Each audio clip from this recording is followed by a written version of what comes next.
J'ai du mal à comprendre qu'au XXIe siècle, qu'il y ait encore des Africains intellectuels, incapables de séparer ce qui est spirituel de ce qui est physique. Nous voyons depuis 20 ans une nouvelle génération d'Africains déconnectés de la réalité, qui rapportent tous leurs malheurs, tous leurs problèmes, toutes leurs difficultés à la volonté de Dieu. Votre cousin meurt de famine et de pauvreté, c'est la volonté de Dieu.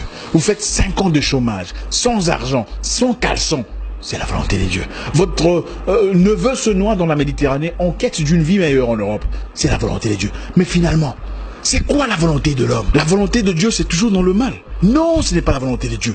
L'Africain noir doit se décider de prendre sa vie en charge, de décider de changer son avenir. Beaucoup de frères noirs ont abandonné leur charge, démissionné de leurs responsabilités, par peur d'affronter la réalité. Les gens préfèrent laisser les choses entre les mains de Dieu que d'avoir le courage, la niaque de dire au gouvernement ouvertement d'arrêter de les tuer. Pendant que le reste du monde progresse, évolue, transcende leur réalité, les Noirs attendent la volonté de Dieu. Votre maman décède à l'hôpital, devant les docteurs, parce qu'elle n'avait pas assez d'argent pour payer les frais d'opération. Vous dites que c'est la volonté de Dieu. Vous ouvrez dans votre pays une entreprise de vente d'allumettes. 2 jours plus tard, des militaires débarquent pour saisir votre stock. Quelque temps plus tard, vous découvrez que c'est un Libanais, en effet, qui a tout manigancé pour garder le monopole de vente d'allumettes dans votre pays. Et vous dites que c'est la volonté de Dieu. Mais attendez, finalement, c'est quoi la volonté de Dieu? La volonté de Dieu, c'est toujours dans le mal. Donc tout, c'est la volonté de Dieu. Et les enfants qui se font violer par des militaires et des rebelles dans l'est du pays, là-bas, c'est aussi la volonté de Dieu. Je refuse de croire que Dieu, dans toute sa bonté, ait créé des enfants pour se faire violer à 2 ans, 4 ans, 7 ans. Les Noirs, arrêtons d'être lâches. La condition de peine, de crise, de douleur, de haine n'est pas normale. Dieu ne t'a pas créé pour te voir souffrir. Les Noirs, prenons courage. Je veux que tu prospères à tous égards comme prospère l'état de ton âme. C'est ça la promesse. Cette mentalité où il faut tout prendre et mettre ça dans le même panier, soi-disant que c'est la volonté de Dieu, est une mentalité des froussards, des trouillards, des peureux, des gens démissionnaires, incapables d'assumer leur choix, incapables de prendre en main leur destinée.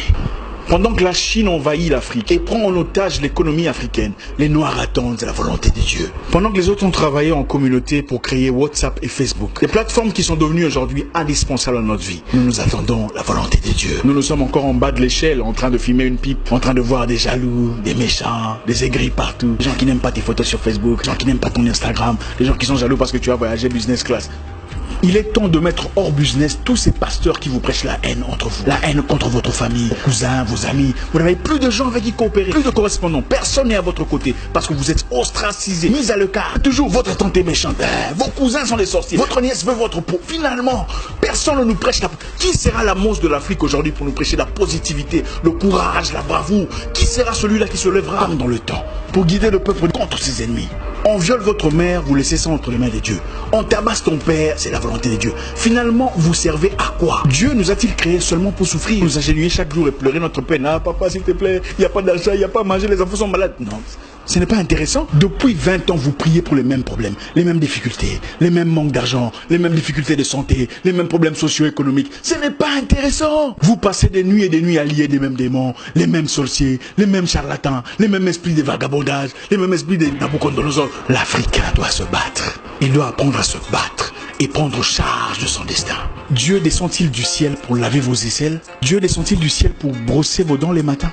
Pourquoi est-ce sa responsabilité de prendre charge de vos choix, de votre pays, de votre nation, de votre situation, de votre communauté? Eh frère, Dieu ne descendra pas du ciel pour écrire ton CV à ta place. Il ne viendra pas finir la corruption, la jalousie, le désordre chez beaucoup des Noirs. C'est notre responsabilité. Je vais vous parler d'un pays très intéressant. Pendant un temps, en Islande, les banquiers avaient foutu la merde dans l'économie. Ils avaient manipulé la finance, paupérisé la nation, pillé le peuple. Dans une série de blanchiments d'argent, les banquiers avaient accumulé au nom de l'Islande une dette de 50 milliards de dollars. Une situation qui manifestement avait déstabilisé l'avenir du peuple. Qu'est-ce que les Islandais ont fait? Ils sont allés dans les rues. Ils ont jeté en prison les banquiers pour 75 années de prison et annulé la dette. Ils ont pris charge de leur destinée. Pendant ce temps, les Noirs attendent la volonté de Dieu. Et si je vous disais que nous ne sommes pas les seuls à avoir été colonisés? Le Singapour, la Malaisie et la Chine qui a été bombardée par le Japon. La Malaisie a eu son indépendance en 1947. Où sont-ils aujourd'hui?